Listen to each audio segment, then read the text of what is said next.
तो दोस्तों ये वीडियो बहुत ही इंपॉर्टेंट, इन्फॉर्मेटिव और लर्निंगफुल वीडियो होने वाला है सभी इन्वेस्टर्स के लिए। इस वीडियो को बनाने का उद्देश्य मात्र इतना ही है कि आपको एक लर्निंग दी जाए कि क्या चीज़ें आपको ध्यान रखनी है निवेश करते वक्त।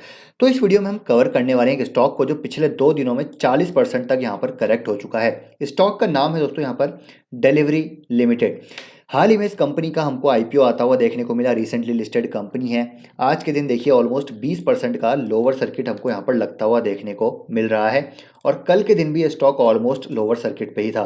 तो काफ़ी भारी गिरावट हो रही है 2 दिन से। तो यहाँ पर जिसने भी निवेश किया होगा, जिसने भी पैसा लगाया होगा, वो काफ़ी हैवी लॉस में डेफिनेटली चल रहा है। उनकी दिवाली तो यहाँ पर डेफिनेटली ख़राब हो चुकी है। तो यहाँ पर क्या लर्निंग है उसके बारे में चर्चा करेंगे, लेकिन उससे पहले हम रीज़न को समझते हैं कि क्यों ये स्टॉक गिर रहा है। तो यहाँ पर देखिए डिलीवरी की बिजनेस अपडेट आई है 19 अक्टूबर को, क्वार्टर FY23 की।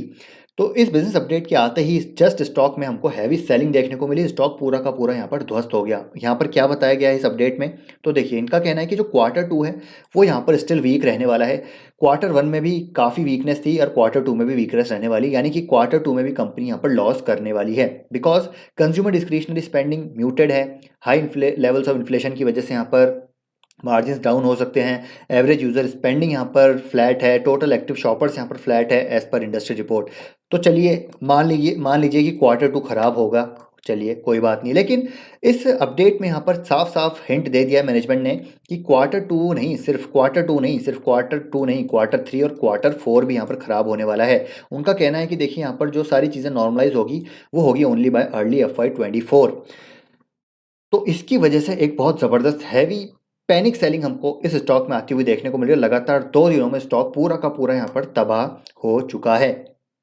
अब यहाँ पर रीज़न की बात करें तो डेफिनेटली ये रीज़न यहाँ पर हमको आता हुआ देखने को मिल रहा है, लेकिन इस रीज़न की वजह से यहाँ पर स्टॉक गिर नहीं रहा है दोस्तों। स्टॉक पहले से भी यहाँ पर काफ़ी वीक था क्योंकि कंपनी के फंडामेंटल्स ही वीक है। तो अगर आप निवेशित हैं इस स्टॉक में तो क्या करना है वो पहले हम डिस्कस करते हैं। तो देखिए अगर आप ऑलरेडी इन्वेस्टेड हैं तो मैं अभी भी कहना चाहूँगा आप इस स्टॉक को बेच सकते हैं, क्योंकि हो सकता है ये स्टॉक यहाँ से और गिर जाए, क्योंकि हैवी वॉल्यूम के साथ सेलिंग हो रही है यहाँ पर और पैनिक सेलिंग हो सकती है। और स्टॉक यहाँ से हो सकता है या तो थोड़ा और डेड कैट बाउंस हमको देखने को मिले, उसके बाद ये स्टॉक गिर जाए।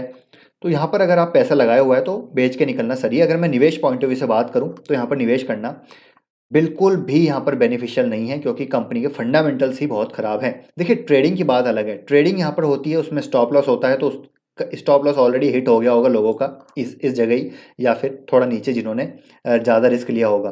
तो ट्रेडिंग पॉइंट ऑफ व्यू से बात नहीं करूँगा, मैं इन्वेस्टिंग पॉइंट ऑफ व्यू से बात करूँगा कि इन्वेस्टिंग में आपको ये चीज़ें जो है ध्यान रखनी है कि क्या आपको यहाँ पर चीज़ें अवॉइड करनी है। तो रीज़न तो हमने देख लिया, लेकिन रीज़न तो अभी आया है। निवेश तो हमको पहले ही नहीं करना था इसमें, वो क्यों? तो अगर हम देखें कंपनी की बात की जाए तो प्रॉफिट अगर आप देखें साल दर साल 2016 से कंपनी लगातार यहाँ पर लॉस पोस्ट कर रही है। साल दर साल कंपनी देखिए 300, 600, 700, 1800, 300, 350, 900 ऑलमोस्ट। तो मतलब साल दर साल कंपनी ऑलमोस्ट यहाँ पर लॉस ही पोस्ट कर रही है और बड़ा लॉस कर रही है, बहुत हैवी लॉस कर रही है। आईपीओ जब आया था इसका मार्केट कैप था 50,000 करोड़ का, अभी रह चुका 28,000 करोड़ का। तो काफ़ी हैवी वैल्यूशंस पे आईपीओ आया था, तब भी हमने बात करी थी इसमें थोड़ा सा अवॉइड ही करना है। लेकिन डेफिनेटली इन्वेस्ट करने के लिए हमको फंडामेंटल्स भी देखने पड़ेंगे। Company negative free cash flow generate करी, कंपनी अभी तक प्रॉफिटेबल हो नहीं पाई है। तो अगर आप ये चीज़ देखकर भी निवेश करेंगे तो मेरे ख्याल से दोस्तों यहाँ पर ये सिर्फ एक स्पेकुलेशन ही होगा। और एक चीज़ और दिखाना चाहूँगा कि देखिए एफआईज और डीआईएस मात्र यहाँ पर कितने हैं, 15%। बाकी सारा पब्लिक के पास यहाँ पर पड़ा हुआ है। पब्लिक में सिर्फ रिटेल नहीं, यहाँ पर दूसरी पब्लिक भी जो है चेन्नई, दूसरे जो प्राइवेट पी है, वी है, जो वीसी वगैरह है, वो भी यहाँ पर निवेशित रहते हैं। तो वो स्पेकुलेशन ही था उनका बेसिकली कि यहाँ पर चलिए थोड़ी बहुत रिकवरी आती हुई देखने को मिलेगी। तो ऐसा बिल्कुल भी एज ए रिटेल निवेशक हमको नहीं करना है। एज ए रिटेल निवेशक यहाँ पर बात कर रहा हूँ, ये चीज़ आपको अवॉइड करनी है। आपको देखना है कि कंपनी मुनाफा कमा रही है या नहीं। तो कंपनी जब मुनाफा ही नहीं कमा रही तो शेयर होल्डर्स को कैसे रिटर्न बना के देगी? आप खुद ही सोचिए, जब कंपनी खुद प्रॉफिट नहीं कमा रही तो शेयर होल्डर्स कैसे प्रॉफिट कमाएंगे? तो मोस्ट ऑफ दी केसेज में स्पेक्यूलेटिव मूव आते हैं, स्टॉक ऊपर जाता है, लेकिन अल्टीमेटली स्टॉक का प्राइस जो है वो फंडामेंटल्स को ही फॉलो करता है। जब तक अर्निंग्स ग्रो नहीं होगी स्टॉक का प्राइस ऊपर नहीं जाएगा। आएगा। ये बात आप एक लिख लीजिए, इसको गांठ बांध लीजिए, ये आपको हमेशा ध्यान रखना है।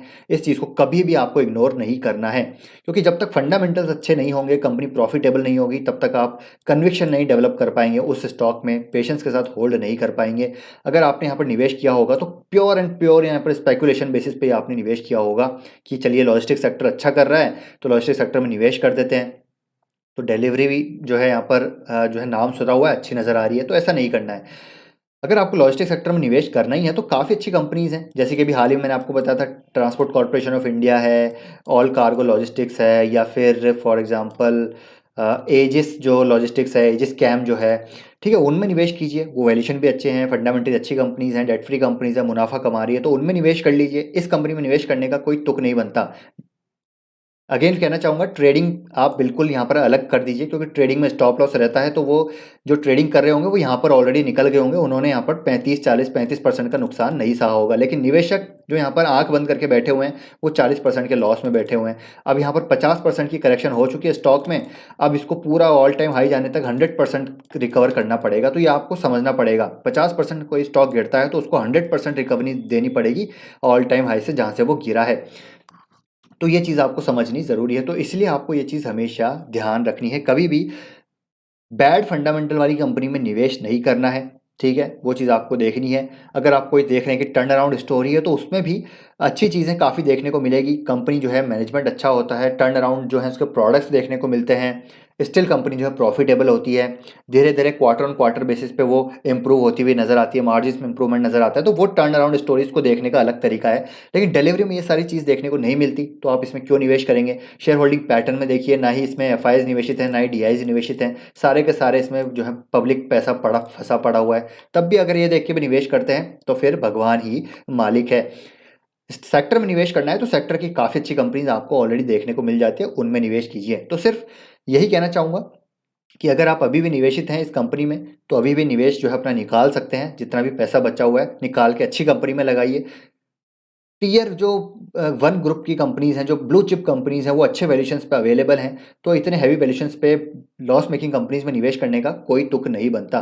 तो ये है दोस्तों छोटा सा अपडेट वीडियो कि यहाँ पर क्या लर्निंग है, क्या हमको करना है, क्या नहीं करना। आपका क्या ओपिनियन है, आप क्या क्या समझना है आपने, मैंने यहाँ पर अगर कुछ मिस किया है पॉइंट तो आप वो ऐड कर सकते हैं, ताकि सभी यहाँ पर उससे सीख सकें। स्पेशली रिटेल निवेशक फोकस्ड ये चैनल है, तो ये मैं हमेशा आपके साथ कवर करता हूँ कि आपको क्या नहीं करना है। हमेशा आपके साथ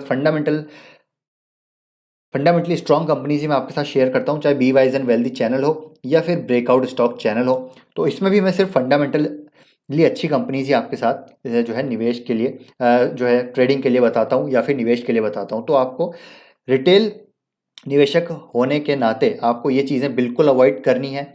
अगर आपको यहाँ पर ये चीज़ अवॉइड नहीं करेंगे तो भारी नुकसान हो सकता है भविष्य में। वेल्थ बनने की जगह वेल्थ आपकी यहाँ पर जो है डिस्ट्रॉय होने के पूरे पूरे चांसेस हैं। तो आई होप दोस्तों ये वीडियो इन्फॉर्मेटिव लगा होगा। वीडियो पसंद आया तो वीडियो को लाइक कीजिए, शेयर कीजिए, चैनल को सब्सक्राइब कर लीजिए। मिलते हैं आपसे नेक्स्ट वीडियो में। Till then take care, bye bye.